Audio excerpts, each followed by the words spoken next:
FCRA क्या JPC में? सवाल सबसे बड़ा है कि क्या ये वक्फ का एक रिपीट है कि कुछ और खेल है? बात करेंगे धीरेन्द्र पुंदीर जी से। सर जी नमस्कार, जय हिंद, जय भारत एंड वेलकम। जय भारत और आपका बहुत बहुत धन्यवाद। डेफ टॉक के तमाम दर्शकों को मेरी ओर से बहुत अभिवादन। सर ये जो एफसीआरए गया है जेपीसी के अंदर, मैं पता नहीं, मेरे को 1-2 दिन से ऐसे ही लग रहा था कि ये जेपीसी में डालेंगे क्योंकि वो सेफ स्पॉट रहेगा। आराम से निकल जाएगा वो, ना कोई इसको रोक सकता है, ना कोई टोक सकता है, ना कुछ होगा वहाँ पर, वो निकल जाएगा। अपना कमिटी-कुमिटी में थोड़ा हंगामा होगा, उसके बाद गायब हो जाएगा वो। और उससे आपका जो डिलिमिटेशन है, उसके अंदर आप किसी से एफसीआरए का वोट नहीं माँग रहे हो। तो डिलिमिटेशन भी अगर आपका थोड़ा खुल जाता है। मेरा ये कहना है सर, आप क्या कहते हैं? देखिए, अभी इस पर चर्चा है। अभी तो वो जब जाएगा, पेश करेंगे या जेपीसी के लिए भेजेंगे, उसके लिए बाकायदा उनको निकालना पड़ेगा। पूरा तैयारी पहले डील करेंगे। अब आपको दिखा रहे हैं, अभी तक तो जो है जेपीसी में नहीं आया है, लेकिन वो जाएगा ऐसा लोग मान के चल रहे हैं कि जेपीसी में जाएगा। और उसके लिए इसलिए किया जा रहा है कि वो पहले जो सरकार है उसका परिसीमन बिल को पास कराना, पहले उसके लिए जिम्मेदारी ज्यादा लग रही है, क्योंकि परिसीमन जो है आने वाले 25 साल की राजनीति को डिफाइन कर देगा। क्योंकि ये परिसीमन आप देखेंगे 2002 के बाद का है, तो अगले 25-30 साल तक की जो पॉलिटिक्स है वो सिर्फ इसी पर जाएगी। तो इसीलिए सरकार इसको एक बड़ा खेल मान रही। दूसरा क्या है कि बहुत सारी जगह पर अगर आपने देखा होगा आदि की, वो जो ऑर्गेनिक नहीं है ग्रोथ, जो डेमोग्राफी का जो चेंजेस आ रहा है वो आर्टिफिशियली ला जाए। तो ऐसे बहुत सारी सीटें हैं जिनको दोबारा से सरकार को देखना है, कहाँ किस तरह से एक अलग तरीके से हुआ। इसके बहुत सारे, मुझे लगता है बहुत लंबा परास उसका है अगर हम परिसीमन बिल का देखेंगे तो वो एक बड़ी चीज है। लेकिन सरकार के पास एफसीआरए, अब वो उन्होंने कैरेट के तौर पर इस्तेमाल किया या स्टिक के तौर पर इस्तेमाल कर रहे हैं, वो तो वही बताएगी सरकार, क्योंकि अभी तक वो कुछ भी नहीं सुन रहा है। अभी भी आपने देखा होगा, आज भी ये कहा कि हाँ अमित शाह जवाब देंगे, लेकिन आपको बैठा होना चाहिए। तो वो बैठेंगे नहीं, वो सुनेंगे नहीं, वो चाहते ही नहीं है। दरअसल सरकार ने खेल शुरू किया था एक बड़ी स्ट्रेटजी में, लेकिन कई बार क्या होता है कि जरूरी नहीं कि राजनीति का मैसेज वही जाए जो आप चाहते हैं। तो इस वक्त सबसे ज्यादा अगर आप देखेंगे व्यग्र है तो बीजेपी के समर्थक सबसे ज्यादा उत्सुक हैं। उनके अंदर एक जिज्ञासा है, थोड़ा थोड़ा गुस्सा है, थोड़ा थोड़ा वो कि यार ये कुछ भी बोले जा रहे। वो कह रहे हैं, जैसे अभी आपने अमित शाह उसको सुना थोड़ी देर पहले एक प्रेस कॉन्फ्रेंस में, राहुल गांधी ने कहा कि अमित शाह के अंदर इतनी हिम्मत नहीं है, करेज नहीं है कि वो सामने खड़ा हो जाए। ये सब इसी तरह की लैंग्वेज में जैसे मैं बोल रहा हूं। तो इस तरह की लैंग्वेज से देखिए, राजनेता तो समझता है, वो जानता है कि इस समय फ्रस्ट्रेशन है क्या सामने वाले को या क्या है ना, वो जानता है इस भाषा का। लेकिन समर्थक जो अपनी छवि ये बनाए घूमता है कि हमारे हमारे गृह मंत्री को कैसे बोल सकता है हमारे गृह मंत्री तो इसका जवाब देंगे, उन्होंने नक्सल उड़ा दिया, उन्होंने 370 उड़ा दी, ये क्या है। तो वो थोड़ा सा डिस्करेज भी होता है, नाराज भी होता है, वो सब चीजें चल रही है। लेकिन सरकार अभी भी अपने ऑप्शंस तलाश रही है। और इसमें सबसे बड़ी चीज मैं दर्शकों के लिए बता दूं कि ये जरूरी नहीं है सरकार के लिए एफसीआरए हमको समझने की जरूरत है। पहले भी बिल पास हो चुका है, हम अमेंडमेंट ला रहे हैं, अमेंडमेंट में कुछ ऐसी चीजें वाकई लाए हैं जिसमें हमने सांप की पूंछ पर पैर रख दिया और वो सांप ऐसे खड़ा हो गया। बहुत बड़ा कोबरा है वो, अचानक ऐसे खड़ा हो गया। तो वो सब दिख रहा है आपको, अमेरिका से लेके यहां तक सबकी एकदम हाहाकार, छाती पीटना सब सुन रहा है। लेकिन सरकार सिर्फ वो नहीं सुन रही है, सरकार ये भी समझती है कि हमको इस वक्त क्या करना है। क्योंकि आप ये देखिए, डिलिमिटेशन से कितनी बड़ी एक्सरसाइज है जिसको कराने के लिए आपको इस तरह का मूड जाने कब बनाना पड़े। क्योंकि आप इसको ऐसा समझिए कि अगर आज जिस तरह के मूड में सरकार है, ये भले ही चूंकि सीजेपी के बाद ये माहौल बदला है, मैं ये भी कहूंगा हाँ ये बदला है, क्योंकि आप देखेंगे अलग अलग तरीके से। लेकिन सरकार का एक रुतबा जो एक होता है कि सीटों से ज्यादा, चूंकि उन्होंने जिस तरह से 2024 के बाद कमबैक किया ना, उसने राजनीतिक दलों को, जो विपक्षी हैं, उनके अंदर एक डर पैदा कर दिया था। ये क्या है, एकदम देखिए आप हरियाणा बिल्कुल सफाया हो गया, जबकि वो तो मंत्रिमंडल बांटने लगे थे। आपको याद होगा वो विश्व प्रसिद्ध सलीम लंगड़ा, मतलब वो माफ करना, सलीम लंगड़े पे रो तो मत फिल्म है, तो आप योगेंद्र यादव पे मत रो। मुझे हमेशा अचानक योगेंद्र सलीम यादव याद आ जाता है। तो साहब आप ये सोचिए कि वो कह रहा था कि मैं नहीं, मैं आंधी और हवा नहीं, मैं सुनामी समझ रहा हूं, सुनामी सुन रहा हूं। याद है ना वो हरियाणा के चुनाव में कह रहा था कि सुनामी आ रही है। अब ये सोच के मैंने सोचा यार इसको मैं बचपन में ये मानता था, जब टेलीविजन पे देखता था, ये बताता था देश के दूरदर्शन पे कि ऐसा हो रहा, तो मैं इसको मानता था, ये इसको बहुत पता। ये इसका 22वां 23वां चुनाव हुआ जिसमें इसको रोज सुनामी हो रही थी। किसी ने इसके घर में कहा नहीं कि चाचा अब जाके इलाज करा ले, तेरे कान में अपने आप बज रहे हैं, उसको इलाज कराना चाहिए था बजाय इसके। तो आपने देखा फिर हरियाणा बुरी तरह हारे, और महाराष्ट्र में तो बिल्कुल एकदम हवा उड़ गई, वरना महाराष्ट्र में तो मंत्रिमंडल तय कर चुके थे। उसके बाद फिर आप जब बिहार आ गए, बिहार में तो इनको लगने लगा कि तेजस्वी कौन सा रंग पहन के जाएगा। तारीख बता दी 17 तारीख को हम ये करेंगे, और उन्होंने ढूंढने लगे होंगे पादरी वादरी, क्योंकि उनकी पत्नी चाह रही होगी भाई पादरी आके इस बार जलवल छिड़क के सीट को ऐसा कर दे शैतान कभी आए ही नहीं यहाँ। तो लेकिन वहां फिर उल्टा हो गया। अब इसके बाद आखिर में हम लोग सब बंगाल पहुंचे, ये लोग भी बड़ी उम्मीद से गए थे, नहीं वो सुना था कि सुने थे कि उड़ेंगे गाली में पर्चे, गए हम भी थे, लेकिन तमाशा ना हुआ, तो वहां भी तमाशा नहीं हुआ, वहां ये हालत होगी। इसने क्या किया कि आप इसको ऐसे देखें गंभीरता से कि आदि आपने टीएमसी का उदाहरण लीजिए, टीएमसी हार गई पार्टी, चुनाव हारती है पार्टियां, कोई बड़ी चीज नहीं, आती है जाती है, और इसको तो वही हुए थे भाई 2011 से 2026 तक 15 ही साल हुए थे, बहुत सारी पार्टियां 34 साल बाद भी हारी है। लेकिन आप समझते हैं 29 विधायक, 29 सांसद जिसमें से एक मर गया, बसीराट खाली है, तो 28 में से 20 भाग गए। भाई उनको तो 2029 में टेस्ट देना था भाई, यार मेरे पड़ोसी के लड़के के नंबर कम आ गए या मेरे चाचा के बेटे के नंबर कम आ गए, इसके चक्कर में मैं अपनी मार्कशीट थोड़ी फाड़ लूंगा या मैं एग्जाम में नहीं बैठूंगा। आप ये सोचिए, उन्होंने तुरंत वो पार्टी उठाई और अपना बराबर में कमंडल लगाया, और भाग्य मोदी जी के पास के अंडे नहीं बजने चाहिए, बस हमको इतना आशीर्वाद दे दो खुशी के मारे। क्यों? क्योंकि मनोबल टूट गया, वो सिस्टम। तो ये जो परिसीमन है, ये इस बीच में ये सरकार ला रही है। शरद पवार की पार्टी के लोग भाग के चले गए, है ना, उद्धव सेना के लोग भाग के चले गए शिंदे में। ये क्या है, जबकि चुनाव हो चुके ना भाई, 29 में होंगे, हो जाएंगे, 29 में तो बहुत सारा बादल बदलेगा, लेकिन नहीं, वो लोग डर गए। तो ऐसा माहौल सरकार को हर बार नहीं मिलता। तो सरकार चाहती है कि परिसीमन मेरे लिए बड़ी चीज है, एफसीआरए में कभी भी सिंपल मेजोरिटी से पास करा लूं। भाई इतनी मेजोरिटी तो हमेशा रहेगी ना, आप समझ रहे ना, एक जो इतनी मेजोरिटी तो आज भी है कल भी है, वो आज ही चाहेंगे तो सारा परिसीमन में पास करा लेंगे, क्या मतलब इसको पास करा लेंगे, क्योंकि परिसीमन में उनको 2/3 चाहिए, उसमें तो सिंपल मेजोरिटी चाहिए ना, तो वो उनके पास है ही। वो तो है सर।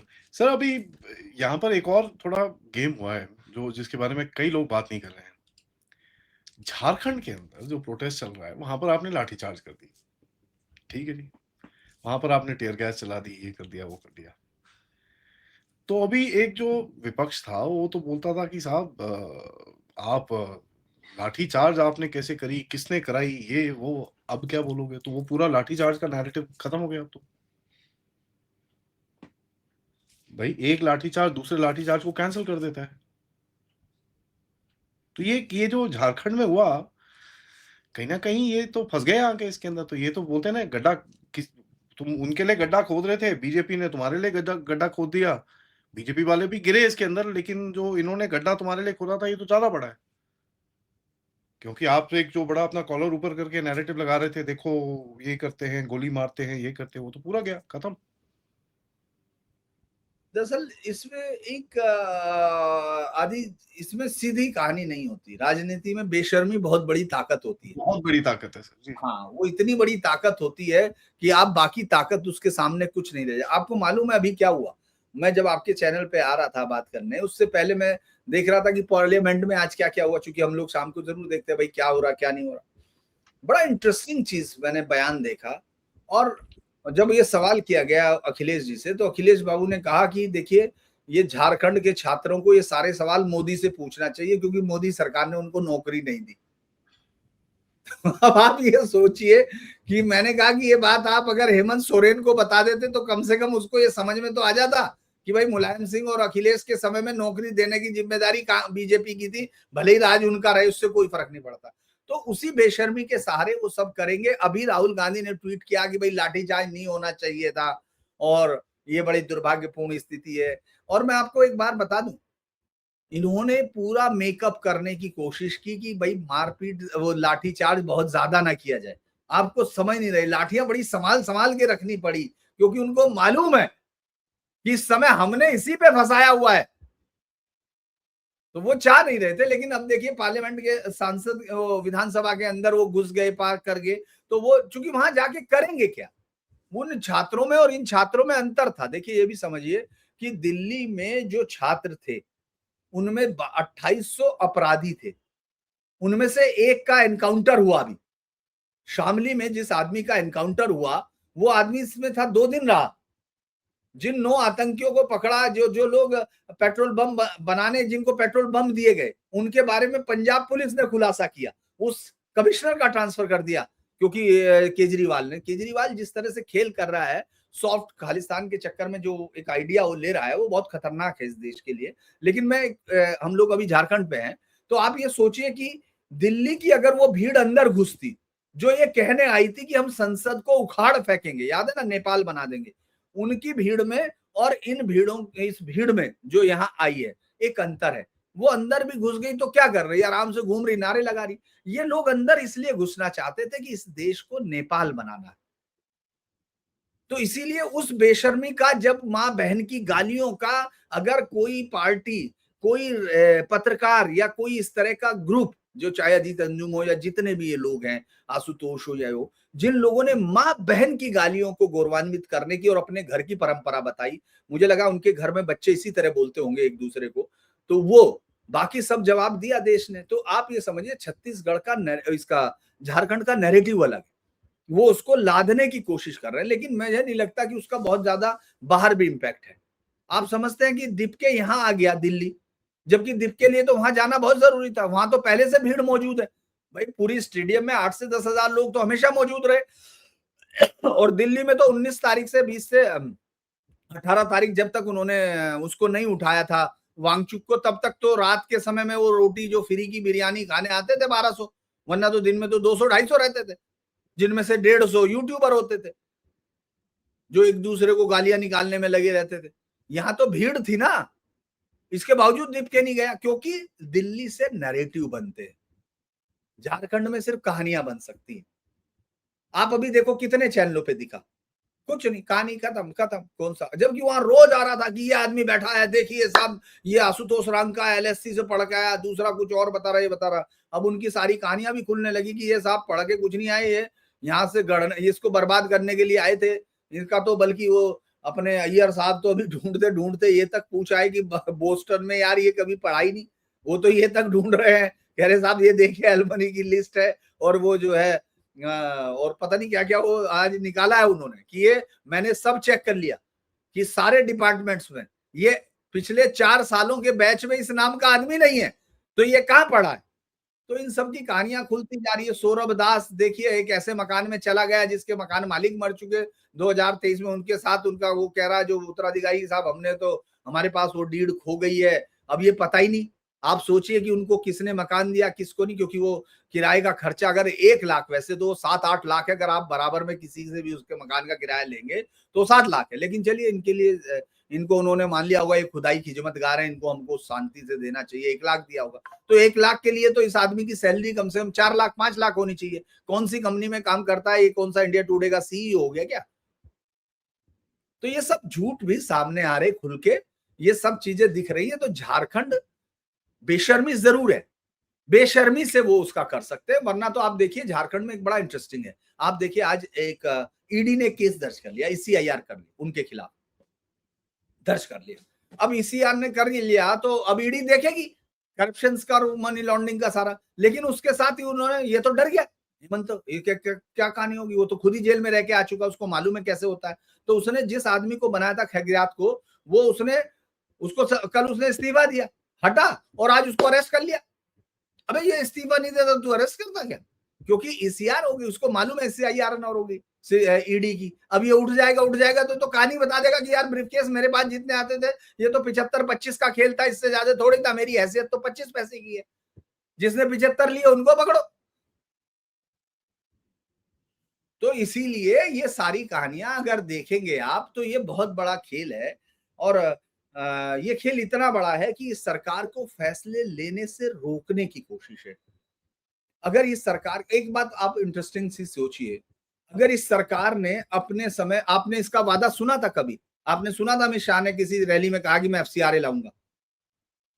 आपने सुना था कि कभी उसने कहा था कि भाई मैं परिसीमन लाऊंगा? नहीं। उनको लगा कि ये जरूरी है, ये बीमारी है। हमने इस्लामिक टेररिज्म का मुकाबला कर लिया, हमने जिहादियों की नस पकड़ी है, हमने जिहादियों को, हमने छांगुर जैसे, झांगुर पीर जो था, वो किस तरह से उसके पास 100-150 करोड़ मिला। मतलब हम लोग देखिए, इतने सालों से हम लोग जर्नलिज्म कवर करते हैं। आदि मैं आपको बताऊं इन्वेस्टिगेशंस की कहानी, दर्शकों के लिए भी साहब के बता दें कि ये जो 100-200 करोड़ की कहानियां है, ये लोग बोलते हैं ऐसे, क्योंकि मैंने देखा मूंगफली खाता हुआ आदमी मूंगफली बेचने वाले से कहता है, अरे साहब वो तो 500 करोड़ कमाया है। मुझे पता है, इनको ये भी नहीं पता 500 करोड़ में जीरो कितनी आएंगी, लेकिन इस देश में मजाक हो गया, मूंगफली वाला भी। लेकिन आप कभी भी लिखा पढ़ी में 100 करोड़ 150 करोड़ रुपए ढूंढना भारी होता है।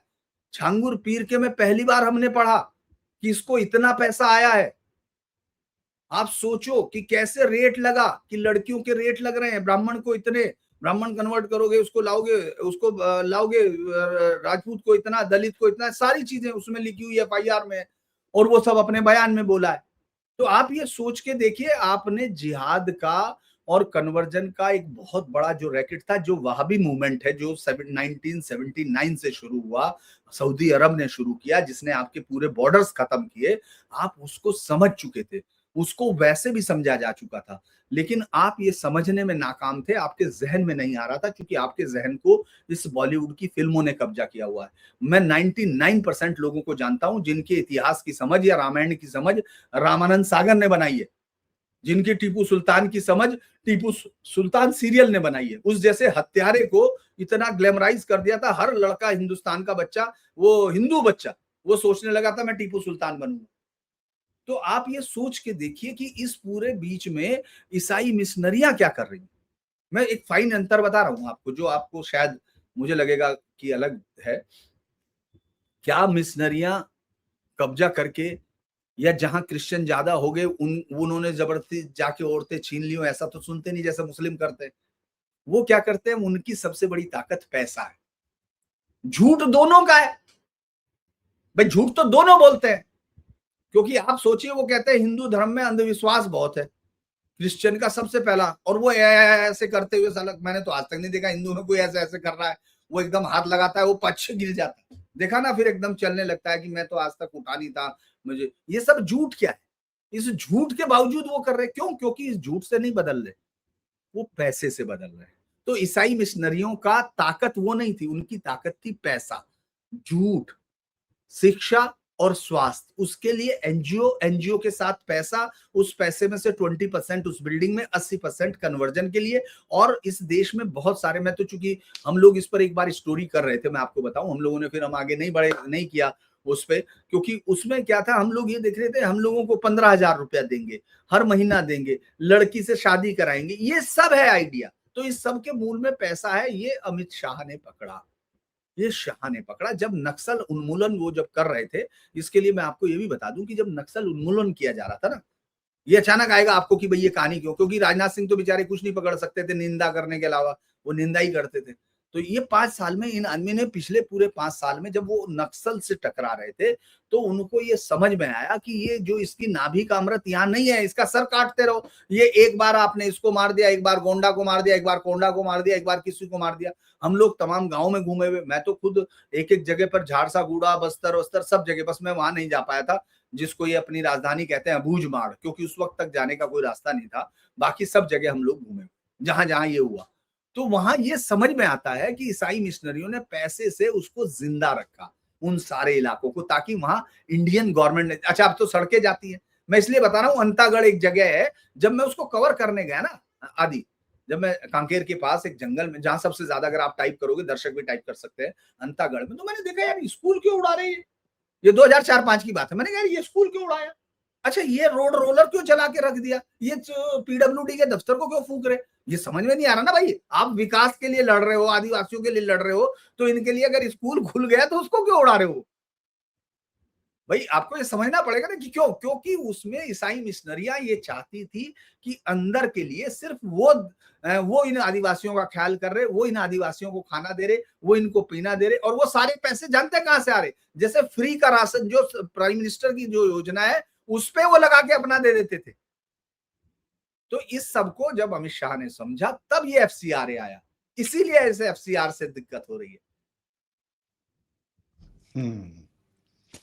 ये एफसीआर तो बड़े इनको तंग करेगा सर, बड़ा बुरी तरह तंग करेगा। और ये पॉलिटिकल गेम है। अभी ये देखिए, ये मेरे को तो ये दिख रहा है कि अभी बाहर निकलेंगे ये, और जिस दिन अमित शाह साहब खड़े हो गए ना पार्लियामेंट में, उस दिन ये धुलेंगे। वो तो आज कह रहे हैं ना किरण रिजिजू ने कहा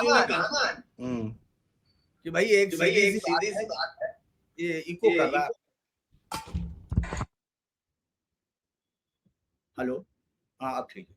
तो जो किरण रिजिजू साहब ने कहा ना कि भाई वो बोलेंगे, वो छात्रों पे बोलेंगे, लेकिन शर्त ये है कि तुमको बैठे रहना है। कांग्रेस लोग तो अब वो शर्त मानेंगे, वो सुनेंगे। आपको लगता है वो सुनेंगे? देखिए कुछ चीज, मैं एक छोटी सी बात जो शायद आपके दर्शकों को पसंद ना आए, एक गड़बड़ तो हो रही है क्योंकि वो जो भी कर रहे हो, लेकिन एक आम छवि ये हो रही है कि वो डर रहे हैं, वो घूम रहे हैं। आप या मैं ये विश्वास कर रहे हैं या समझ रहे हैं, लेकिन जनरली ये बात आती है और आपको ये लग रहा कि वो आज नहीं बोल रहे तो कल नहीं बोलेंगे।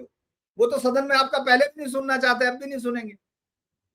मेरा मानना यही है कि अभी भी वो गुणागणित में लगे हुए हैं, अभी भी उन्होंने एक सामने रखा हुआ है कि भाई ये ले लो या ये हटा दो। ये लाल दुहोमा ने जो बताया 12 अगस्त को ये बिल आएगा, वरना तो बाकी किस रिपोर्टर को कुछ पता है? वो 12 अगस्त को कोई कंफर्म थोड़ी है कि आएगा। भाई आज लग रहा था ना कि 2 दिन ये खाली है, ये क्या करेंगे, क्योंकि ये भी तो हम ही लोगों का आइडिया कि यार ये 2 दिन बचे हुए 11, 10, 11 वो क्या करेंगे, क्योंकि 12 को तो बिल आ रहा, जबकि अभी कोई वो तो कुछ बोल ही नहीं रहे भाई। वो तो कुछ बोल ही नहीं रहे, वो तो आराम से अपना काम कर रहे हैं। देखिए प्रधानमंत्री मोदी कितने आराम से जो जीत के आए हैं मेडल, उनके साथ कितना घूम रहे हैं, फिर आईआईटी में भाषण देने जा रहे हैं, आईआईटी में वो उसमें समारोह में शामिल हो रहे और इतने बढ़िया सूत्र वाक्य बोल रहे। आपने सुना होगा कल उन्होंने कहा कि जो खेलेगा सो खिलेगा, भाई जो खेलेगा सो खिलेगा। उसके बाद उन्होंने कहा कि भाई जिंदगी में सिलेबस नहीं होता, आउट ऑफ सिलेबस ही होता है सब कुछ। तो ये खेल है, ये जो अभी मोदी और शाह खेल रहे हैं वो आउट ऑफ सिलेबस ही तो खेल रहे हैं। ये जो चल रहा है ये तो आउट ऑफ सिलेबस है। अगर सिलेबस में होता तो आपको भी मालूम होता आदि, और मुझको भी मालूम होता और दर्शकों को भी मालूम होता। ये तो आउट ऑफ सिलेबस है, तो इसीलिए ये तो इंतजार करना पड़ेगा। चलिए सर, देखते हैं क्या होता है। Thank you so much sir आपके समय के लिए। हमेशा आपसे बड़ा एक अलग एंगल सुनने को मिलता है। एंड अभी तो मतलब बोलते हैं ना, बहुत ही ज़्यादा हैवी है सब कुछ, बट देखते हैं क्या होता है। ऑडियंस सबसे रिक्वेस्ट है, सर के चैनल घूमता आईना और हमारे भी चैनल को प्लीज सब्सक्राइब और लाइक करिएगा। मेरा न्यूज पॉइंट मैं मेरी माफी चाहूंगा। मैं आज एक्चुअली अनुपम जी के बारे में नहीं, मैं अभी थोड़ा टाइम पहले अनुपम जी के बारे में नहीं, वो उनके बारे में सोच रहा था, उनको फोन कर रहा था पता करने के लिए तबीयत ठीक है कि नहीं है, तो वो दिमाग में था मेरे। बट न्यूज पॉइंट को भी सब्सक्राइब करिए और हमारे चैनल को भी सब्सक्राइब और सपोर्ट करते रहिएगा। नमस्कार, जय हिंद, जय भारत। जय हिंद, जय भारत।